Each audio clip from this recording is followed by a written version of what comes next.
नहमदहू व नस्ली अला रसूल करीम।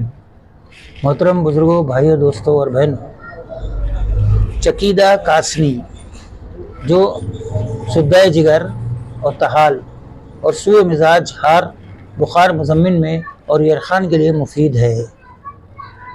तुख्म कासनी 24 ग्राम नीम कोफ्ता को रात को पानी में भिगो दें और सुबह 4 तह की साफ़ी में जिसके चारों कोने बंधे हुए हैं ये पानी उसमें टपकाएं या फिल्टर पेपर इस्तेमाल करें।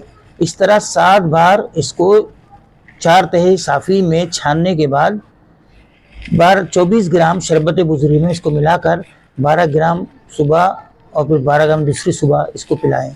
इंशाअल्लाह ताला बेमिसाल फ़ायदा होगा। सो आपकी नीयत से सब्सक्राइब कीजिए, लाइक कीजिए और शेयर कीजिए और बनाने से पहले अपने इलाके के मुस्तनद तबीब से इस पर मशवरा कीजिए और इंशाअल्लाह ताला बेइंतहा फ़ायदा होगा। अस्सलामु अलैकुम वरहमतुल्लाहि वबरकातुहू।